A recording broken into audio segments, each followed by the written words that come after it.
one of the things about the way Aladdin views Convex right now is that there's really a relatively small number of bribers, right? They're dominated by some like very big spenders. And we see that the maximum health Used of to the be. platform. Used to be. Well, Frax is still playing.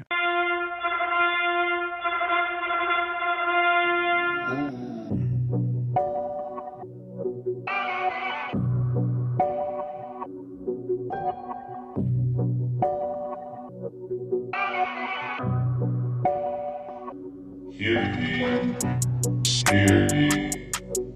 It is our honor to welcome you to the KingMaker Podcast. All right, well, we are back at the KingMaker Podcast, and we're excited to have Crouguer on with AladdinDAO. But first, Alejandro, it's been a while, few weeks or so in the world. How you feeling? It certainly felt like a few weeks of the market downturn. I'm excited to put this out. Hopefully help cheer everyone up or distract them for a little bit from the price charts. Yeah. We have the same market share. We have the same market share. We have the same market share. Just keep telling yourself that. It's all good. Let's meme that into existence. Yes.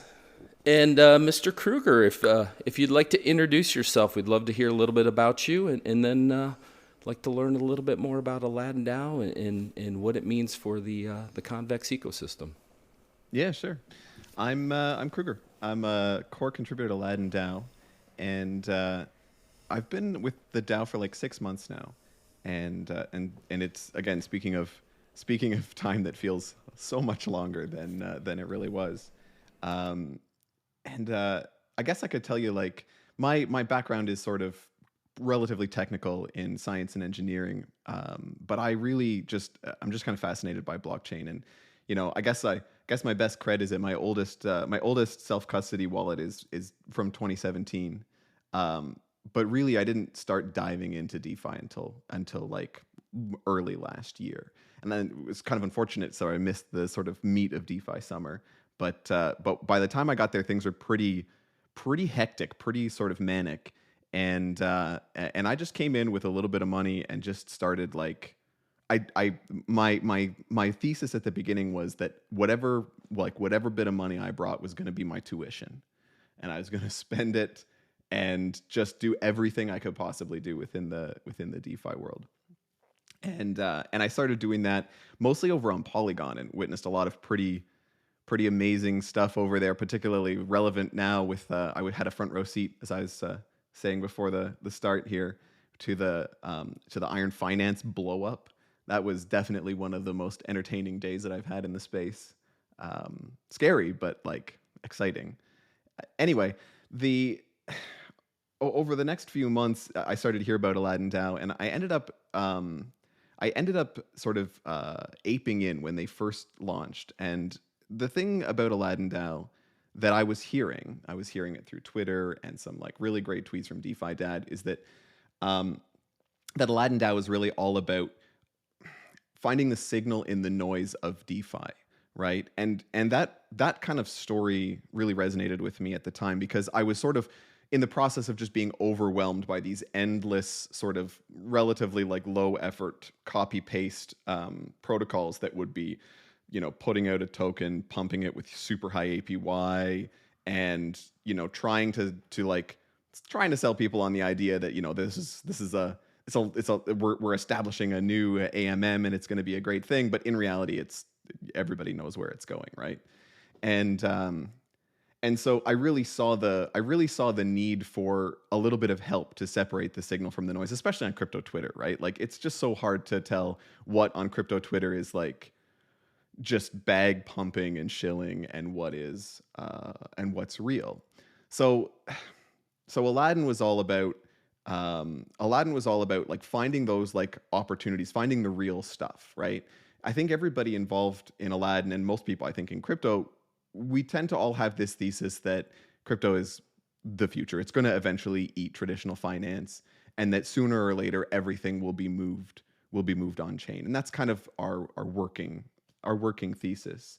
And if you think that's going to happen, then quite likely there are projects that exist today, right now, that are going to be the foundational, like fundamental projects of that eventual world, right? Like sort of the chaos of crypto right now is not going to last forever, right? The more money comes in, the more institutional money comes in. Personally, I expect things to calm down quite a bit. And so the name of the game then is like, how do you identify which is going to be the MasterCard or the Amazon or the the Tesla, whatever, how do you identify the thing that's going to eventually become more foundational, right? When it's competing with a sea of other stuff that, in many cases, the stuff that it's competing with is like flashier and higher APYs and more like community, whatever that means, and things like that.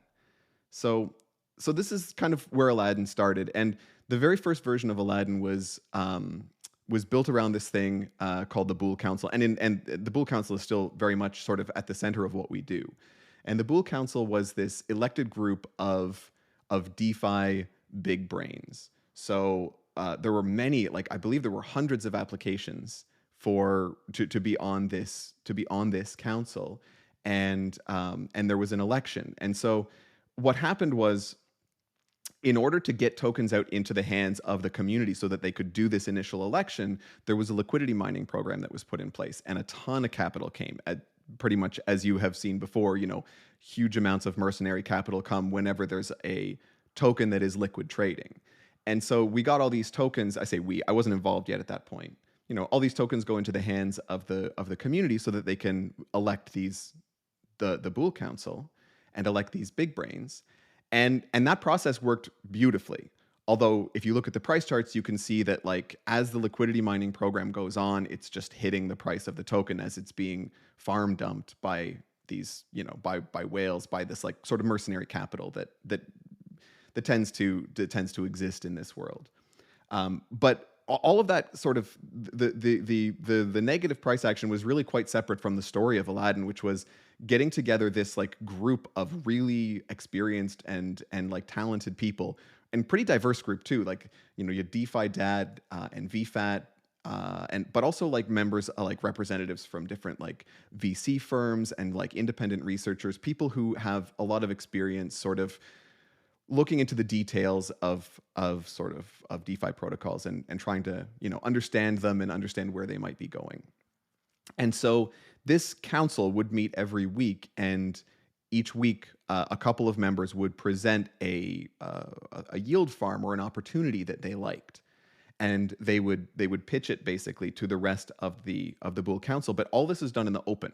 It was all live streamed on YouTube, and you can even still go and see those. All of the meetings that Aladdin has ever had are still available on our YouTube channel.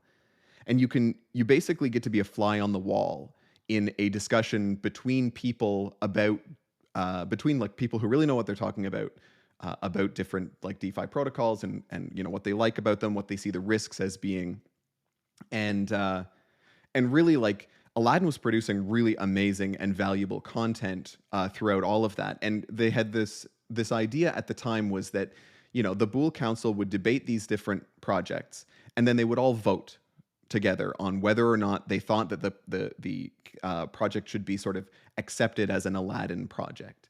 And so in that way, the whole of Aladdin was really all about curating DeFi opportunities, right? Finding the very best, only the very best, and sort of highlighting those for people to use. And then, the idea was that people would come to Aladdin, and then they would use the Aladdin vaults to invest into those underlying yield farms. When I came, the price action for the token had been pretty bad for a while, and it was really rare for me to be involved in anything on mainnet just because the gas was so high. And so it gives you an idea of how much this story resonated with me. And so I started to get like a little bit more active in the Discord and ask more questions and kind of show my face in the community calls a little bit. And I had some ideas about sort of problems that I saw or things that I thought we could try out. And I was welcomed really very graciously, and ended up spending a lot of time talking to Charlene, the founder, and other contributors. And we, over the course of sort of the October-November time period, we came up with a plan. Like I chipped in a small way to come up with a plan to change the structure of Aladdin in order to give the DAO a little bit more value capture, right? Basically, to have a better way for the DAO to support itself while it's producing all of this content and making it freely available, right? Because as you can imagine, if all of the like results of the curation are freely available to anybody, then people don't have much of a need to deposit into these opportunities through Aladdin. They can just work with them directly. So we kind of restructured things a little bit at that time to be based around a bonding mechanism where the idea would be you can bond assets in exchange for Aladdin tokens, and that we would manage the Aladdin treasury and automatically sort of give exposure to all of the different Aladdin approved farms, right? Just to sort of simplify the process for people to play along. And we went through this huge, multi-month process, two months of incredible work by the development team, and ended up launching this like revamped version of Aladdin just as the market went sour. It was, it was a unfortunate timing, and we just, for that, and I mean a couple of other reasons, we just didn't see as much traction as we were hoping for with that model. And so, the market is kind of sliding at this point in time, and Aladdin is still producing amazing content, like being able to see these discussions and like evaluating these new DeFi protocols and opportunities, and even just like whether you agree with the outcome of the vote or not, just hearing it being discussed is so helpful, and really like the education that Aladdin was providing was really, I think, quite a powerful public good. But you need to be able to support yourself. And so we got to this place earlier this year where we said, maybe what we need to do is we need to look at revenue streams that will be sustainable for the DAO, right? And we have this incredible dev team. And so this was the time when Concentrator, the idea of Concentrator was born. And so the idea of Concentrator is to take some of the knowledge that the Boole Council has sort of shared and provided, and to bring it into the Curve and the Convex ecosystem.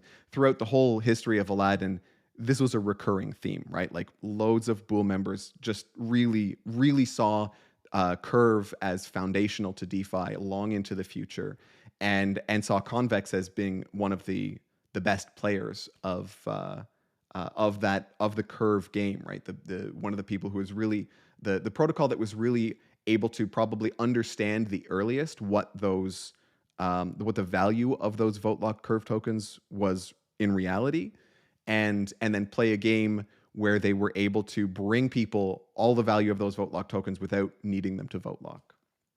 So, we were hearing before these you stories get about too much deeper sorry. into the Concentrator. Could you talk a little bit more about the content you all produce? Because I know you all have fantastic Twitter Spaces. You have your YouTube channel, but I'd really like you to share a little bit more about go a little bit more in depth on that. I personally listen to your Twitter Spaces and I really enjoy them, and I know you dive into the Convex and Curve ecosystems there. But could you share a little bit more on that? Yeah, of course. So there's two main sources of content that Aladdin has created over its lifetime. The one are the research meetings that I was talking about earlier that are on YouTube, and that's just sort of the Boole members all would dial in once a week. Two Boole members would be selected to present. Each one would present a project that they were familiar with, that they had researched, and they would sort of give a high-level overview. Here's how the mechanism works. Here's what I like about it. Here's what I don't like. I see these as risks, and so on. And those are super valuable, but they're also like they are. It's being a fly on the wall while smart people are talking to each other, right? And so sometimes you have to like I found myself sometimes having to, go back and rewatch sections and like check out terminology that I wasn't familiar with and things like that. And so then over time, we kept producing those research meetings, but then over time, this idea of Aladdin Talk that you mentioned came up. And so the idea was here that we would do something based in Twitter that was, I think, the idea being a little bit more accessible, right? A little bit more, maybe a little more informal, where it was really just a discussion with a key player in some aspect of a relevant protocol or a relevant ecosystem to the to what Aladdin has sort of either endorsed or supported. And the rise of Aladdin Talk happened sort of in parallel with the rise of our focus into the curve and convex ecosystem. And so if you look at a lot of those Aladdin Talks, which I believe are recorded and accessible, a lot of those are focused around different aspects of that world of the bribing game and the curve and convex and like major players in those vaults. So with all that content out there, it seems like the community takes that information, then takes action, and you're saying really it coincided with the culmination, the birth of the Concentrator and all the options there? Yeah. It's as I was saying, like we recognize the great value in this curve and convex ecosystem, but we also had this parallel challenge of, how do we support the DAO in a way that is really supporting the community, right? Like how do we make something that is going to really help the community to do to execute on the AladdinDAO thesis? And probably it's worth mentioning, like, one of the most important sort of ideas that I got from Aladdin, and one of the most important theses of Aladdin, is this idea of farm and hold versus farm and dump.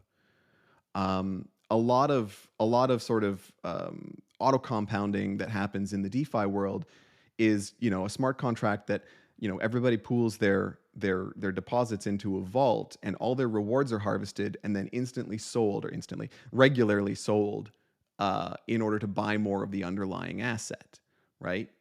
And so you would go and you would deposit assets into some DeFi farm that's offering rewards for participating. You would take those rewards and then just dump them on the market in order to buy more of the asset and then redeposit it, and you could compound your deposit that way.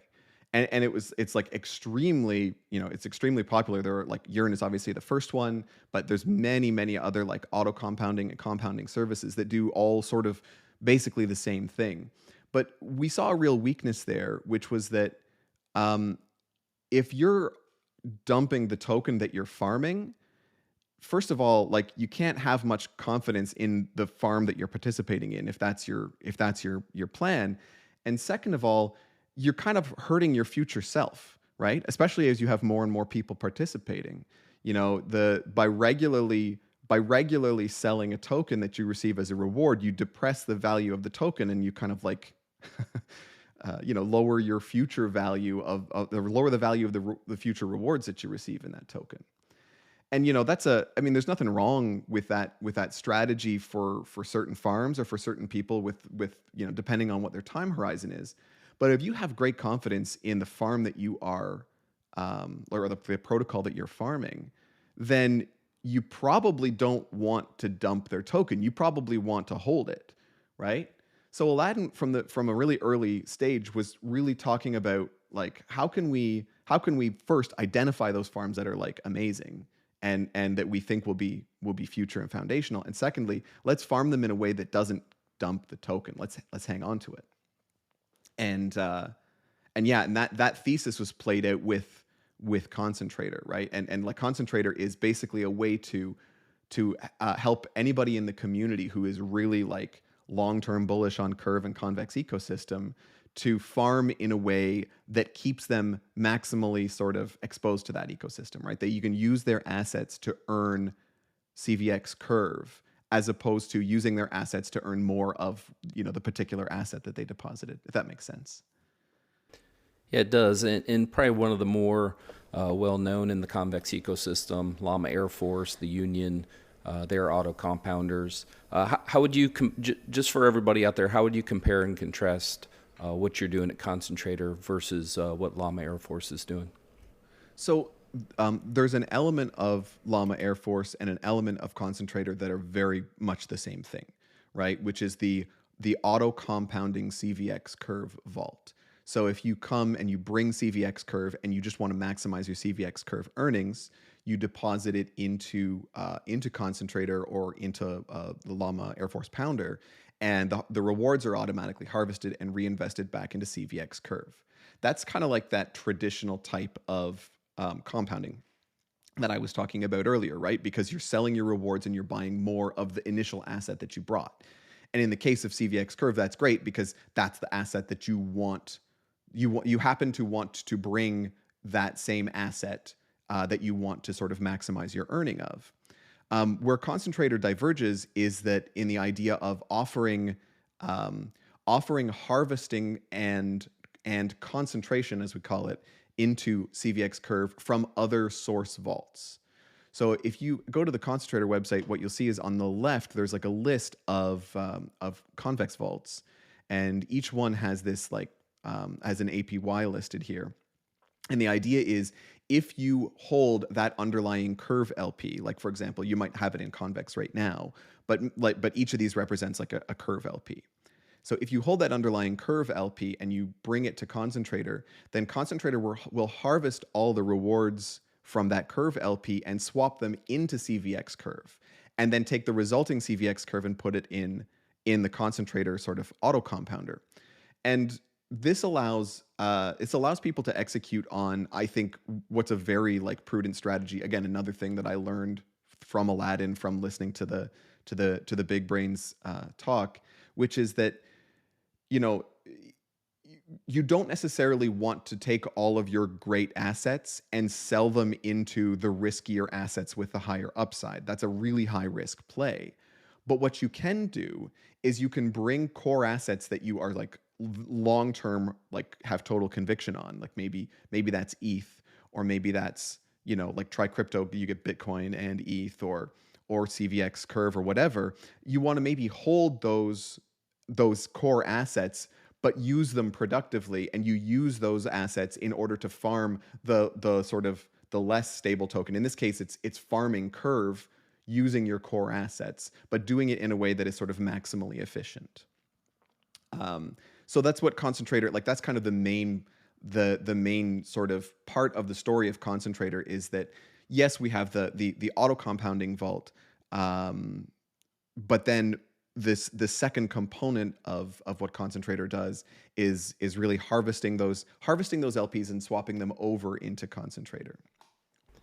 And one of the big things everybody's worried about right now is safety, right? And doing my research before this discussion, just looking at you have had some audits that have been conducted on your products there. Could you talk a little bit more about that? Yeah, sure. The people behind AladdinDAO, I mean, I've mentioned the founder called Charlene Wu. She's very, very good. But really everybody involved has this kind of obsession with security. The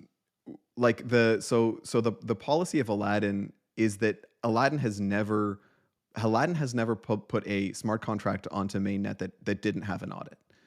It's just like a baseline policy of nothing gets deployed until it's got an audit under its belt. And then with Concentrator, you can see we went out a company called SecBit did the first audit, and we deployed after that audit. We added the PEC Shield audit after that, just as a way of sort of helping to create confidence, right? The contracts we try to, now again, I'm not a dev, so I don't want to speak too much to that process, but I read the contracts, and they're very, very well done, and they're very simple, which helps, right? You always want the minimum number of lines of code to achieve whatever your goal is, and so they're simple, and that makes them easier to audit as well.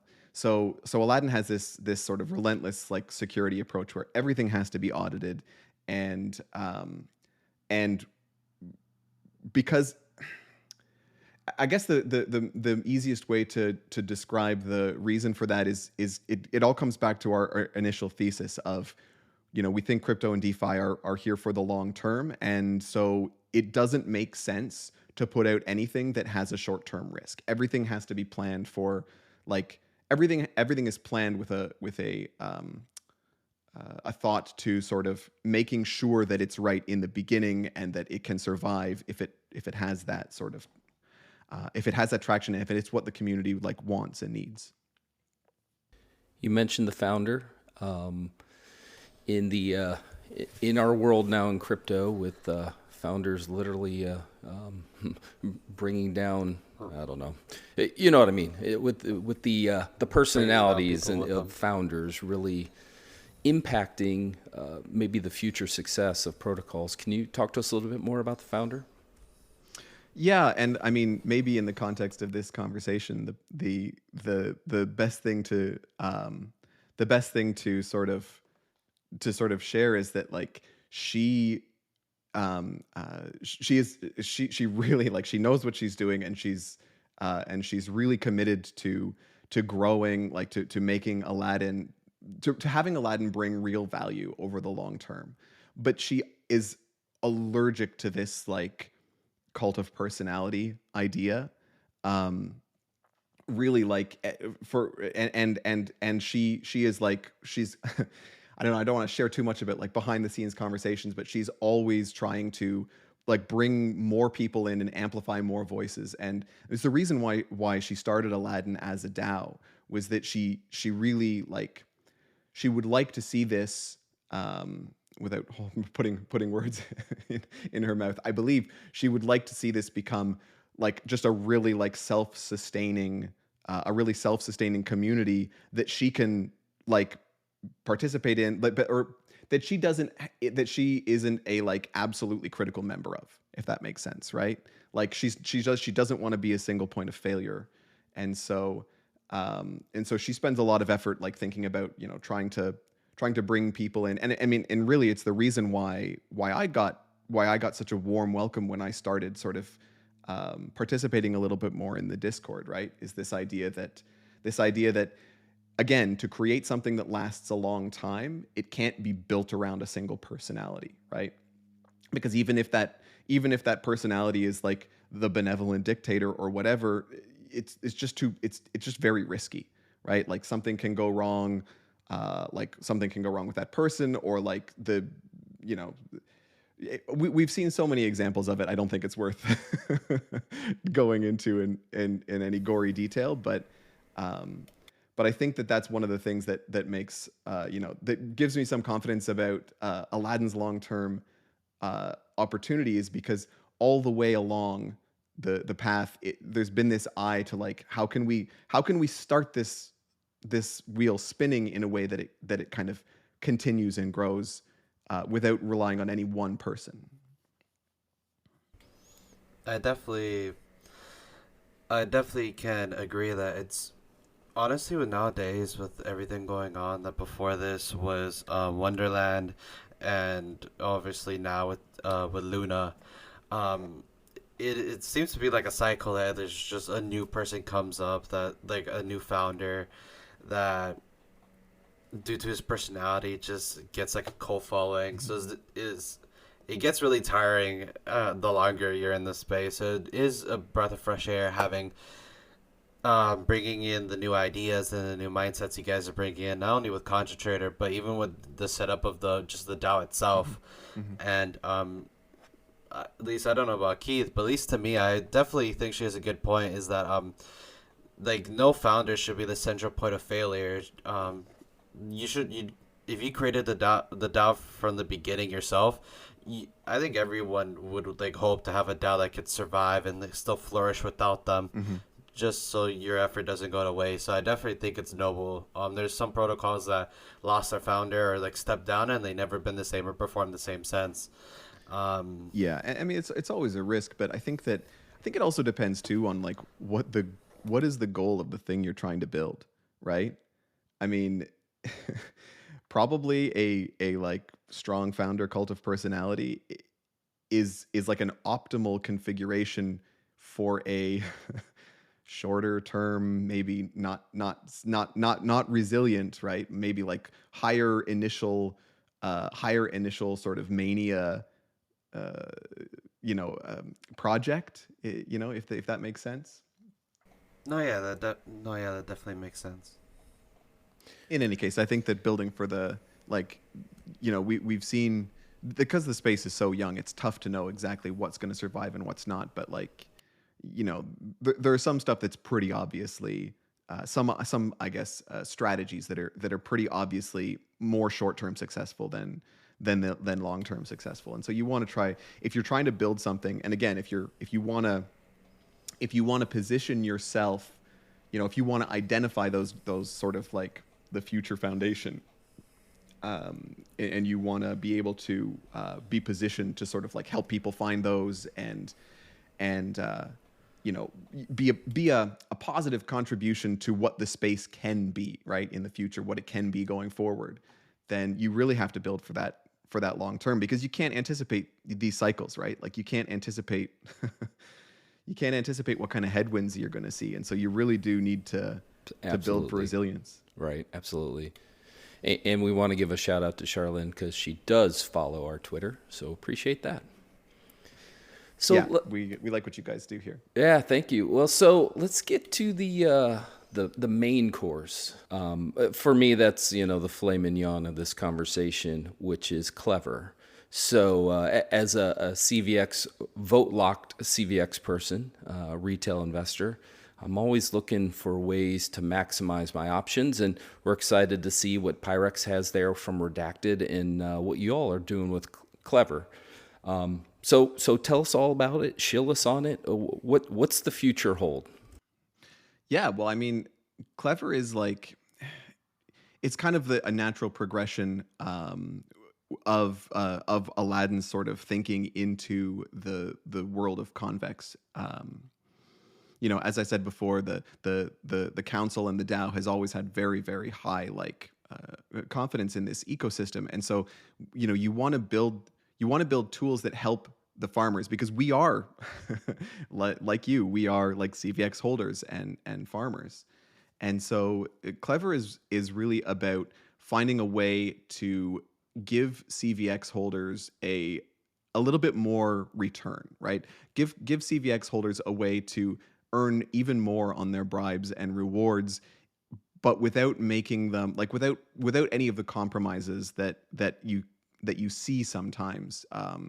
Like CVX is such a high quality asset, and it's so sought after that there are, I think, a lot of projects that are looking to amass a huge amount of CVX, and they're doing it to sort of fill their own treasuries so that they can vote for their own liquidity pools and kind of help themselves that way, because we've seen so many projects benefit greatly from holding CVX and using that to incentivize liquidity that the project requires. And so one of the big things about Clever, and maybe the most important thing to clarify, is that Clever is it's about helping you earn more on your CVX. We don't take your CVX. Like there's a fee charged in the system, which I can talk about in a minute, but in general, it's you lock your CVX and you still own your CVX, and you can claim your CVX back, right? We aren't kind of like trading you for a native token and promising you the yields, as much as we are holding CVX with Clever. Anyway, what we are doing is holding your CVX and automating the vote harvesting process on one side, but then on the other side, creating a leverage system, so where you can claim your future yields up to half of whatever you've deposited, and then redeposit those and have those guys earning bribes as well, right? And so you can actually earn bribes on more than the CVX that you bring by claiming your future yields with Clever. So let's dive in a little bit more on the voting portion of it. So just want to make sure it's clear to us all out there. So we're not being scammed and giving away our CVX, so that's good to know. But the which is truly one of the concerns in the community. We don't want to have folks tricked into giving away their CVX. Yeah. But let's say there's a new gauge vote up. We're able or not able to vote with our locked CVX. No, all of the voting happens on the back end. So the voting and the bribe harvesting all happen by Clever, and that's done by delegation to Vodium at this point.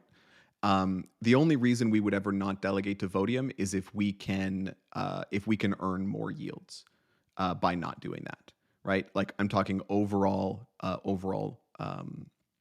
like value of the total bribes harvested, and so the idea here, and again, and this factors into how we of where the fee comes in. So when we harvest your rewards, those rewards go to paying down your debt to the system, and then that harvest there's a fee taken from the harvest.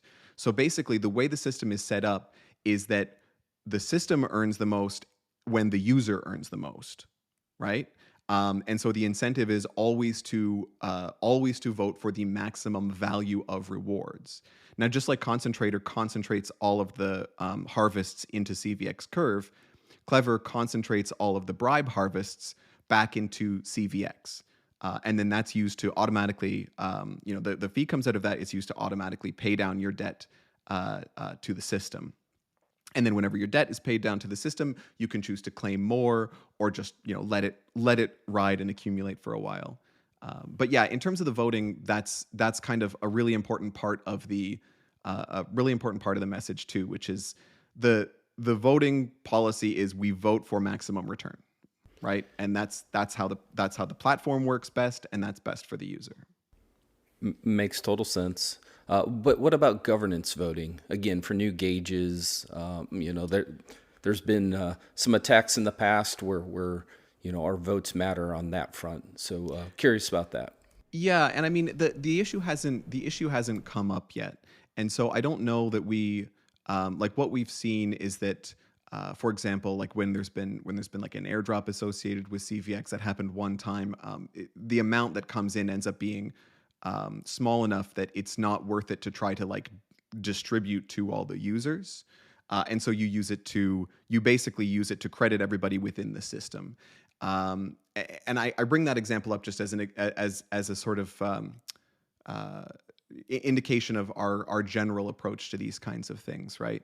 I think if there's a gauge weight or a new gauge vote that comes up, we don't have to be frank, we don't have like a specific policy in place for it. I think that we could always launch a snapshot to get sort of the locked holders to register their vote that way, or it may be something that the platform sort of does in a way that is maximally beneficial for the users. That's interesting. Okay, great. Because that is something that I think is really important to Alejandro and I is not just looking at convex for the bribes, but also being engaged and involved in the community aspect of it, of protecting the community. That's what we believe. We're knights in the system here. And yeah, it's a fair point. Very good. No, yeah, I definitely agree. And that's one point that was really important to me. I personally like to protect the protocol and watch who I vote for, because I have in my handle that I'm going to be a future whale, if hopefully CVX whale.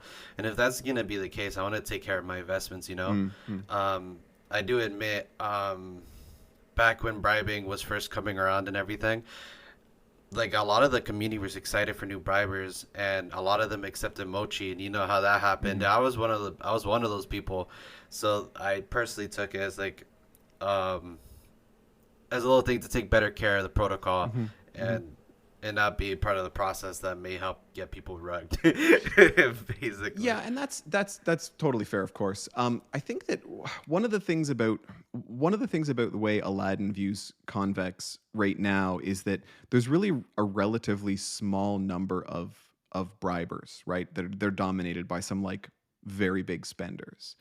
And we see that the maximum health of the platform used to be. Well, Frax is still playing. I was on Vodium today, and but yes, I take your point. We see Convex's brightest future when there are sort of the maximum number of protocols competing for the governance power that the Convex token represents.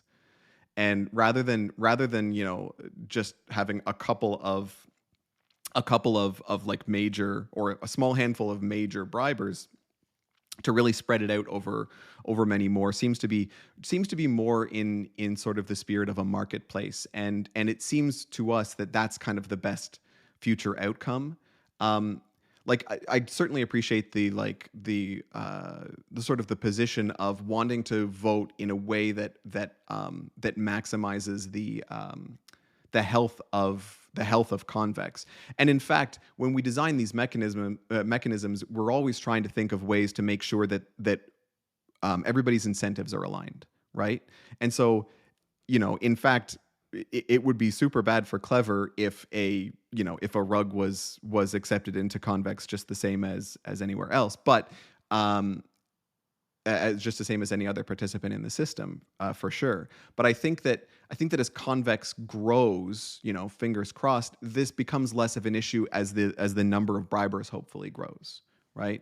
And then you have less of a risk of a large impact from any single bad player. So we derailed you a little bit there as you were talking about Clever, reading the documentation on it, and appreciate that conversation because, again, governance is extremely important to us. But reading the documentation, it looks like you can borrow, many times we're saying leverage is bad, but in this case, you can't get liquidated, and it looks like you can 2x your holdings based on how you all have it set up. Talk a little bit more about that. Yeah, sure. So the idea here is that we allow you to, in order to try to clarify it, we sometimes say, like when you hear me say claim future yields, that's basically the equivalent of what you say as borrowing against your sort of CVX. But the idea is because your CVX yields pay your debt down, you can think of it more as trading time than anything else, because you claim that future yield, and then, of course, your deposited CVX will, over time, pay that debt down to the system. But yeah, you've got it just right. At the maximum, you can get 2x leverage, and it's because we allow you to borrow 50% of the value of what you locked. And so if you borrow and relock, and then borrow again and relock, and do that whole looping thing, you can get as high as 2x. But there's really no need to, basically the system is built so that you can take whatever amount of leverage works for you, right? And I mean, that's going to be, it's going to depend on your, it's going to depend on your size, right? Like how much gas you want to be paying in order to perform these loops, and how regularly you want to like reclaim your future yields. Like as your debt to the system gets paid down, you are able to sort of reborrow or reclaim back up to that 50% of what you've kind of deposited, and if you redeposit that, frees up more space in this sort of compounding loop. But yeah, you touched on something that's really important, which is the way in which these loans are very, like, we think they represent the very best risk return ratio for DeFi borrowing. And so it's based around this idea of a synthetic token, where you deposit your CVX, and then you can borrow half of the value of the deposited CVX in this synthetic CVX token called Clev CVX.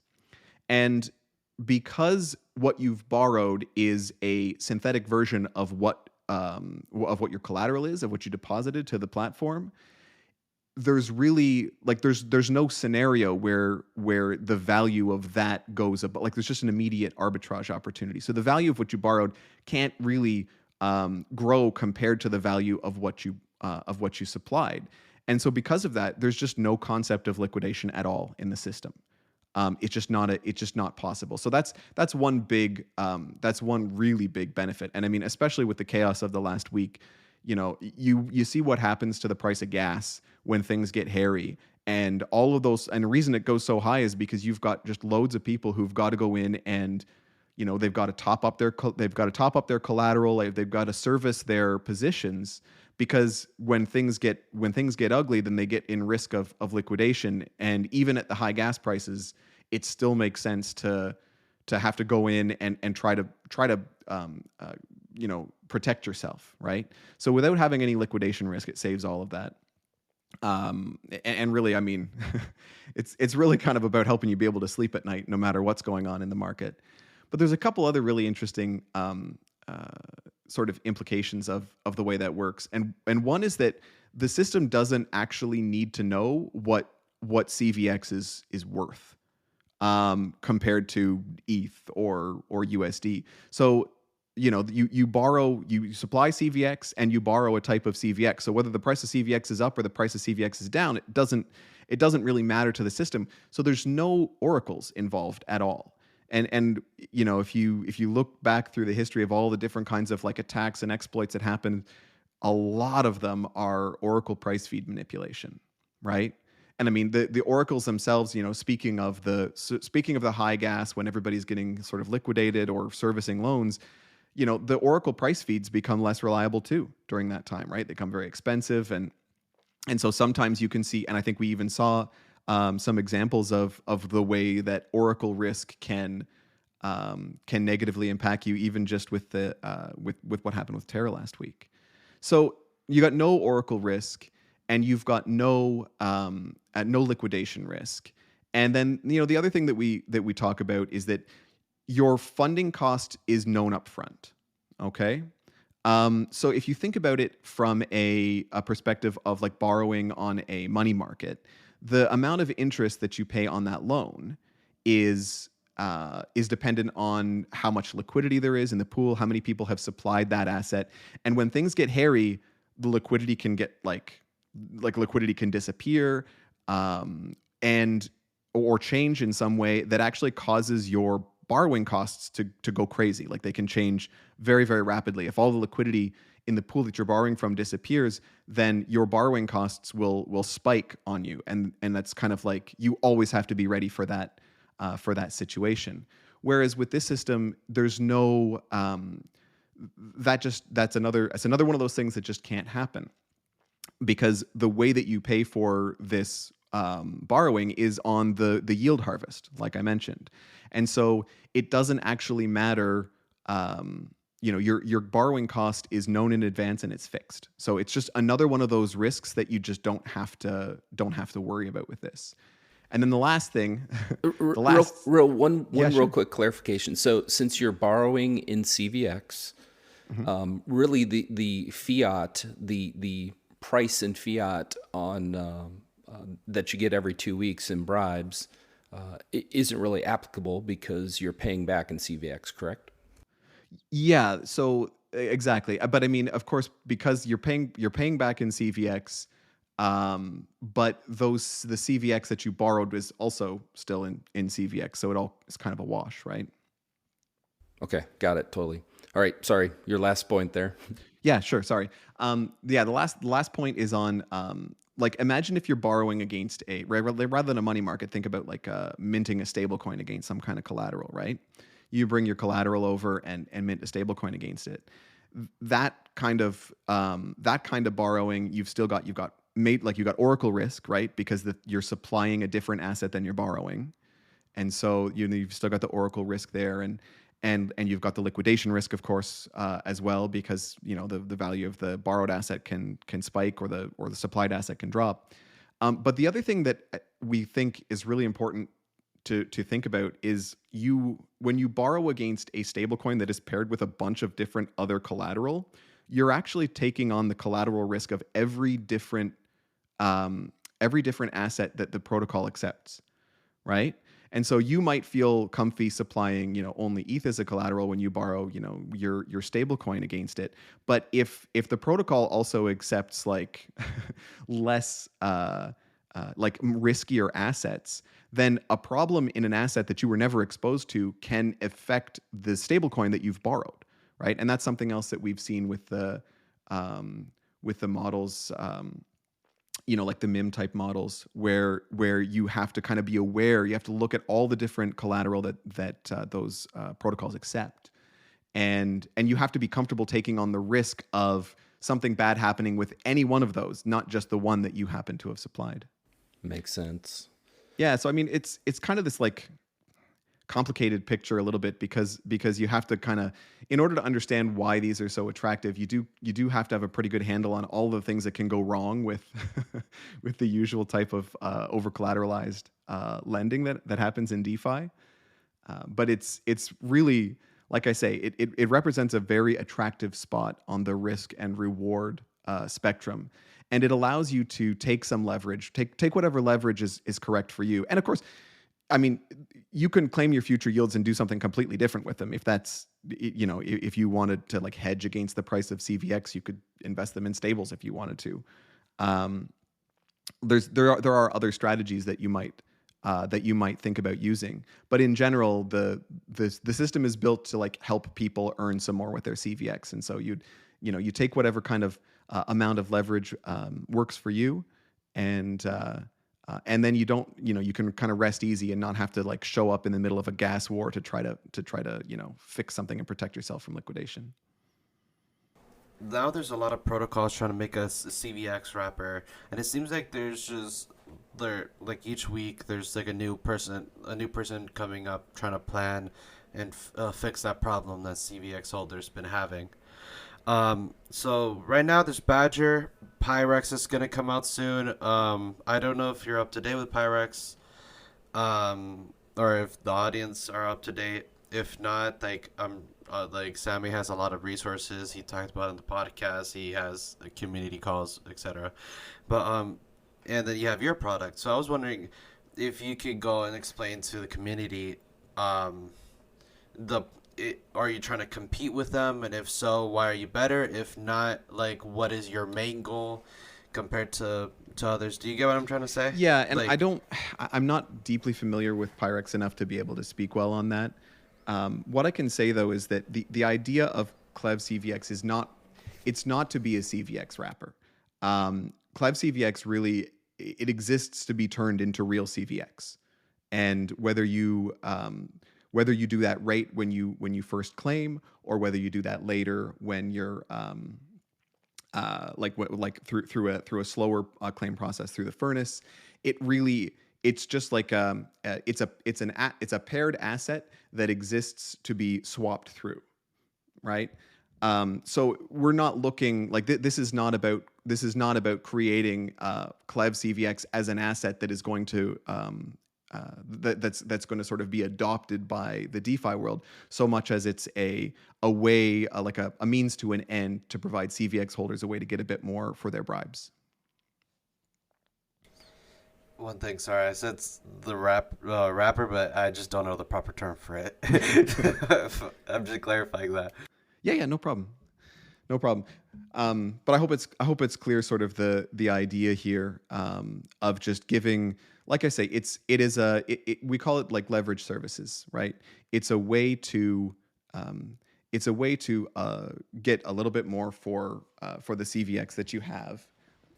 Right, almost like Alchemix, like same concept. Yeah, same. Like on the leverage side, on the loan characteristic side, it's very, very similar. And of course, we're pairing that idea with with sort of like the concentrator idea that all assets should be, that you should sort of like take all of your rewards and concentrate them into what you want to keep, right? So in this case, that's all of those bribes being brought back into more CVX, right? And then the CVX goes back into the system. It pays down your debt. But you borrow in terms of Clev CVX, and so it pays down your debt in terms of Clev CVX, and then that real harvested CVX actually goes to the furnace, where it can be swapped, right? The synthetic Clev CVX can be swapped into real CVX as that CVX from the harvest flows in. Probably one thing worth mentioning right now is that like Clever, like all the stuff that I'm talking about, Clever with like creating these positions, creating this leverage, this is all, we're right at this point in time, we're in what we call a community beta, where we're giving people a chance to see what the interface is gonna look like. You can bring your CVX. You can see how the claiming future yields looks, and then of course, as that CVX is vote locked and as those yields are harvested, you can see how that all works. The missing piece of the puzzle on Clever right now is that we're going to need to create a liquidity pool on Curve between Clev CVX and CVX so that people can right away, as soon as they claim their Clev CVX, they can right away swap it into CVX in order to redeposit. And so part of the reason why we call this a beta is because that mechanism, because that liquidity pool on Curve is not yet available. Everybody who is trying to get real CVX for their Clev CVX is doing it through the furnace. And so there's lots of people claiming through the furnace, and you get only a share, right? The furnace brings you real CVX for your Clev CVX on a prorated basis based on how much you have requested versus how much everybody else has requested. And so because of that, the fees are super low right now at 3%. Because you can't really, in the beta version, you can't really take that leverage right off the bat. Once we sort of prove the model and we see, we're gathering responses from the community right now and getting people's sense of whether they like it or whether they don't or what their issues are. And I'm really pleased to hear that you guys have dug into it and have your own feedback. I'm going to bring this back to the DAO, of course, and I think that while we're in this phase, it's important for people to realize that it's really just kind of harvesting your rewards, and then you can claim them. The leverage piece is not meaningfully available until we have that liquidity pool. When bribes? Well, the bribes are, if you mean like the ones that are being harvested. No. You'll need a bribe to get liquidity. Yes, and as a matter of fact, the way that the fees are set up on Clever is that when the depositors' bribes are harvested, the fee comes out of this. Like we swap everything into CVX, and then there is a portion of that goes as a fee, right? And so now what happens with that fee is that it's going to be divided between holders of an eventual Clev token and incentives in the liquidity pool, the Clev CVX liquidity pool. And I think this is something that's probably worthwhile to mention to you guys as well, because we see that as being like a major benefit to the community is this Clev CVX liquidity pool that you've got the peg notwithstanding, it's not something that you're going to experience in permanent loss on. And when we take real CVX as a fee from the harvest and use that to incentivize the liquidity pool, we're actually creating a CVX denominated yield for liquid CVX, right? Like if you LP into that pool, your CVX stays liquid; it doesn't require any locking. And so we're hoping that we're thinking that that's actually going to be a really attractive opportunity for the community. And in fact, we're thinking of ways that we can leverage that return even through Concentrator. Although I won't go into those details yet because that's still sort of behind the curtains. But the idea here is that because we are taking real CVX and paying it to LPs, this is very different than a typical just like pure native token incentive. And I think that that's especially in light of everything that kind of went down last week with Terra. I would love to see DeFi users asking more questions about where their yield comes from, and like totally I would agree. like to see totally I would agree.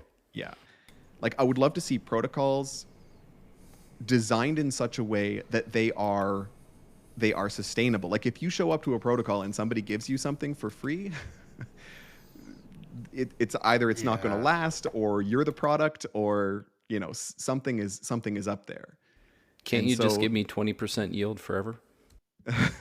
I mean, best I can do is for a year or two. But the that's one of the reasons why, like if you check out our Twitter, there's been lots of there's been a little bit of heat around the question of the fees that we take when we're harvesting these bribes. The plan, once the liquidity pool is launched, the plan is that the fees will be set up to probably looking at 20% on the harvest, and a big chunk of that, probably half, give or take, is going to be directed to paying real CVX to liquidity providers.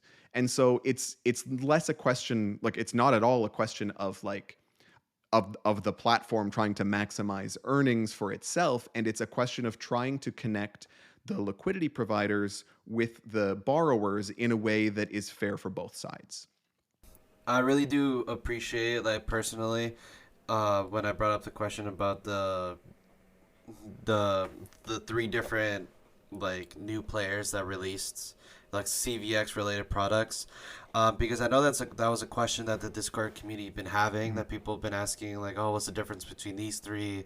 Like, people get confused. Like, not everyone's a giga chat or whatever you want to call them. There's a lot of smooth brain people, and so I really appreciate you like clarifying that what differentiates you from like Badger and Butterfly at the moment. I think that's something the community really appreciated. But in terms of questions, I don't have much. I understand you said the 20% fee, and you said why you did the case. So just to make sure for the audience, right now it's 3%. You have a 3% fee in the beta, but in full mainnet release is 20%. Yeah, that's right. And like I say, it's the missing piece right now is liquidity in Clev CVX, right? Because in order to make Clever do what it needs to do for the depositors, they need to be able to get their swap their Clev CVX into real CVX and redeposit. And as soon as you do that, like let's say you do a single loop, you borrow 50% and then you redeposit,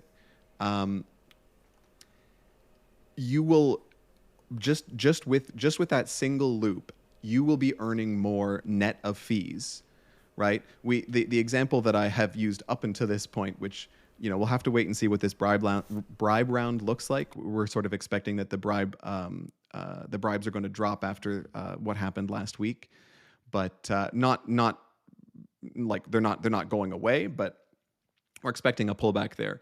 So, but in any case, the example we always used to use was, if you think about the yield of CVX in bribes and rewards as being about 50%, then over the course of a year, if you just farmed your own CVX, you would earn. If you farmed your own CVX and you started with 100, you would earn 50, right? Over the course of that same year, if you do a single loop, your after fee earnings go to 60 CVX, right? And so the simplified story here is you earn more by taking this leverage than you do by not. And then, on the other side, that what you're paying is actually being paid to the people who are giving up their liquid CVX to you in order to allow you to do that, right?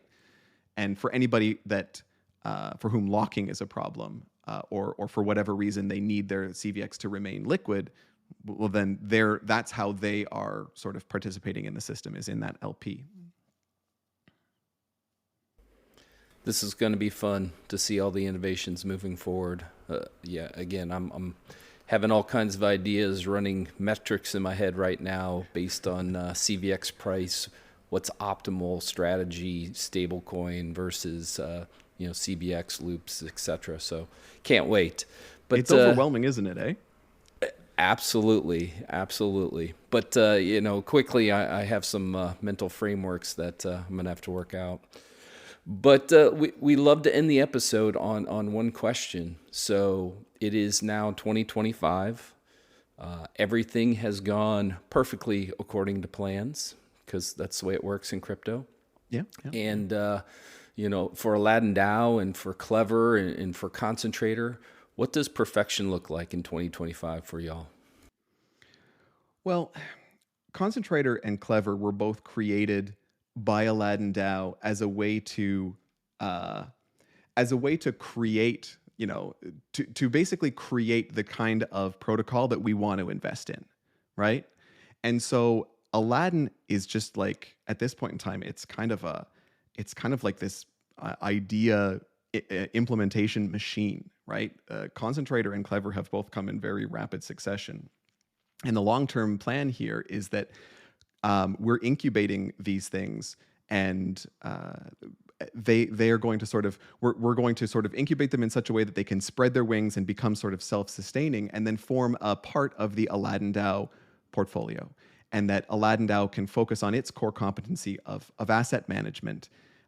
Whether we have to create those assets ourselves by incubating them, or whether we find them in the community. So in 2025, I would love to see Aladdin as we talk sometimes about like a sort of a Berkshire Hathaway of crypto, a place where people can come and get exposure to just really high quality foundational stuff in a straightforward in a straightforward kind of a way, right? And really trying to add to that narrative of separating the signal from the noise, and giving people who maybe don't have time to do all the research and like figure out their optimal, as you were saying, like their optimal CVX versus stable allocations, and just making things a little bit simpler and a little bit more turnkey, with a great stable of investments held in the treasury of AladdinDAO.